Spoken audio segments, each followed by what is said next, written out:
दोस्तों, अगर आप अपने एयर कूलर की वायरिंग कनेक्शन को समझना और सीखना चाहते हैं तो आपको बहुत अच्छी वीडियो मिली है।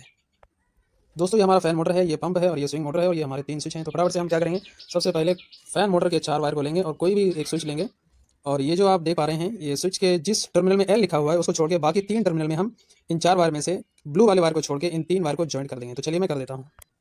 तो दोस्तों, मैंने 3 वायर जॉइंट कर दिए। नंबर 1 पे रेड वाला, नंबर 2 पे व्हाइट वाला और नंबर 3 पे ब्लैक वाला हाई स्पीड मैंने जॉइन कर दिया। इस कॉमन वाले ब्लू वायर को छोड़ दिया। हर मोटर में, हर कूलर मोटर में ये ब्लू वाला कॉमन होता है। उसके बाद फटाफट से जो वाटर पंप है इसको हम लेंगे और इसके 2 वायर में से किसी एक वायर को इस स्विच के एल वाले टर्मिनल को छोड़ के बाकी जो 3 स्विच हैं, 3 में से किसी एक में भी इसका कनेक्शन कर देंगे।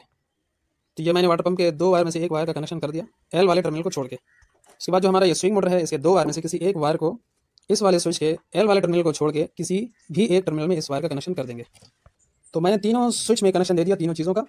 अब जो एक वायर बचा वाटर पंप का और ये स्विंग वाले मोटर का और ये फैन मोटर का जो ब्लू वायर है, तीनों को आपस में ऐसे जॉइंट कर देंगे। ये मैंने जॉइंट कर दिया। अब करंट की सप्लाई के लिए हम वायर जॉइन करेंगे। तो इस तरह से एक वायर के 2 टुकड़े लेंगे और जो वाटर पंप का जो एल वाला टर्मिनल है उसमें हम इसका कनेक्शन कर देंगे।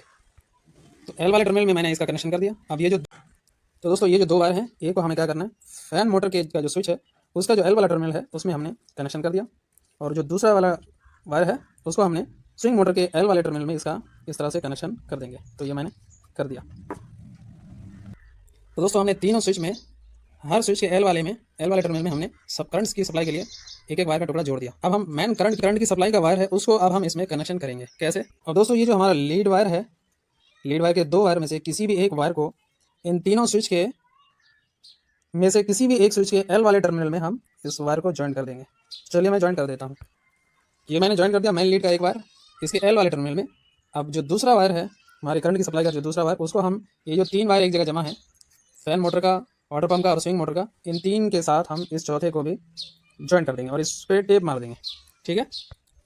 अब जब हम इसमें सप्लाई देंगे तो ये जो ब्लैक वाला वायर है, इधर से करंट की सप्लाई इसमें आएगी, इस वाले स्विच में, इससे फिर होते हुए ये येलो वाले के थ्रू से इस वाले में जाएगी करंट की सप्लाई। फिर इसमें जो ये वाला रेड वाला वायर है इसके थ्रू से फिर हमारे इस वाले स्विच में करंट की सप्लाई जाएगी। ठीक है दोस्तों, इस तक बताता हूँ। तो दोस्तों, हमने इसमें करंट की सप्लाई दे दी है। आप जब भी ये काम करें बहुत ही सावधानी के साथ करें। यहाँ टेप मार दें, मैंने अभी नहीं मारा है, आपको सिर्फ दिखाने के लिए। तो देखिए, हमारा ये फैन वाला मोटर भी काम कर रहा है और ये जो पानी वाला पंप है ये भी काम कर रहा है। ठीक है दोस्तों। तो दोस्तों, अगर आपको ये वीडियो फुल डिटेल में देखनी है तो मैंने ये वीडियो फुल डिटेल में अपने चैनल पे अपलोड किया है, आप चाहें तो देख सकते हैं। ठीक है दोस्तों, इस तरह की हेल्पफुल वीडियो देखने के लिए मेरे चैनल को ज़रूर सब्सक्राइब करें।